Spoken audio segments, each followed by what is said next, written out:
Всем привет! Вы на канале Юзуру Ханю Лайф. Сегодня я расскажу вам о большом интервью с Юзуру Ханю, который фигурист дал японскому изданию Споничи по завершению своего сольного шоу «Пролог».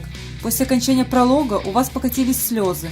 Все же это было мое первое ледовое шоу в качестве профессионала, и я думал, что мне как профессионалу следует быть особенно внимательным, чтобы не травмироваться. Закончить все вот так, без серьезных травм – это огромный опыт. Конечно, порой мне немного ухудшалось физическое состояние, было и чрезмерное напряжение и давление. Тем не менее, я вновь осознал, что буду вот так вот вести свою профессиональную деятельность при поддержке большого количества персонала. И теперь я буду стараться как профессионал не в одиночку, а полагаясь на поддержку своих спонсоров.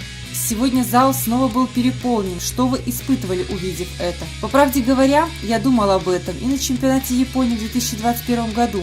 Если честно, я тогда катался с мыслями о том, сколько раз я еще буду кататься при такой поддержке, под таким количеством взглядов. Но на самом деле, даже когда я стал профессионалом, на меня по-прежнему смотрит много людей.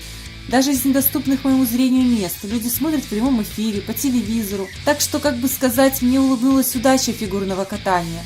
У меня было по-настоящему много моментов, в которые я думал, хорошо, что я катаюсь, и впредь тоже, как бы так сказать. Я хочу делать все возможное, чтобы показывать то фигурное катание, которое вы хотите, если вам это нужно. Будет замечательно, если вы, увидев меня, подумаете, все-таки Юзуру Ханю хорошо катается. Даже если вы от этого далеки. Я буду стараться продолжать показывать вам такие выступления, чтобы вы могли так подумать. Пролог закончился, и вы сказали, что теперь начнется новая часть истории. В феврале у вас будет шоу. Честно говоря, я очень нервничаю, потому что буду впервые выступать в Токио Доме в качестве фигуриста.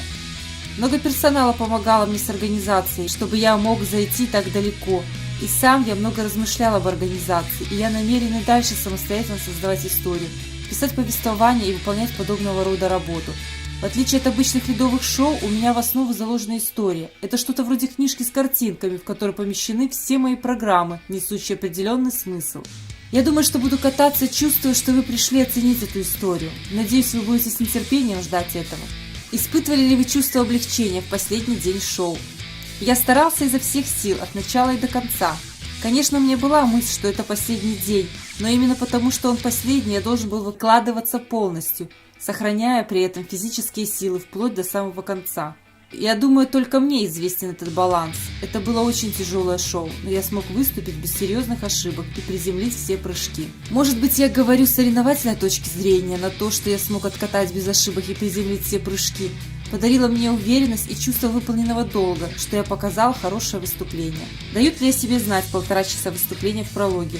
Времени на отдых нет, нужно постоянно кататься. В зависимости от программы отличается настройка эмоций и сообщения, которые я хочу передать. Много всего, поэтому переключаться было очень сложно. В Сэймэе не было ошибок. Вы смогли откатать 5 номеров без ошибок, потому что ваши навыки улучшились по сравнению с тем временем, когда вы были любителем, или это была сила, пришедшая в нужный момент.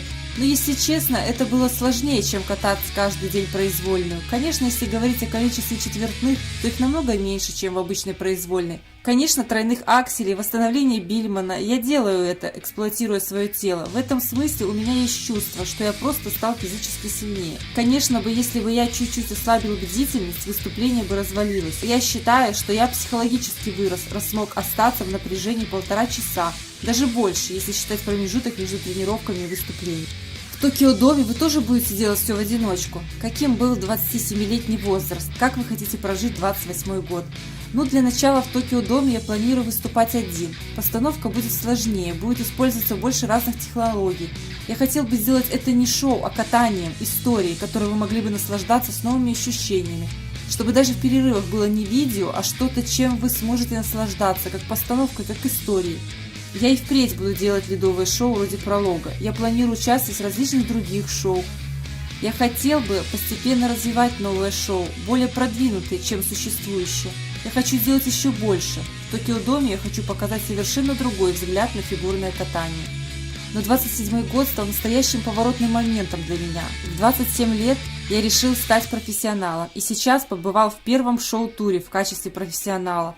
Пусть в туре было всего 2 места, но я справился с очень насыщенным контентом, и я думаю, что могу завершить свои 27 лет с мыслью, что я чуть приблизился к своему идеалу профессионала и сделал шаг вперед. В 28 я буду только профессионалом, и я хотел бы развиваться, чтобы когда я, преодолевший этот рубеж, посмотрю на себя времен любительской карьеры, я мог бы с гордостью сказать, что я стал лучше.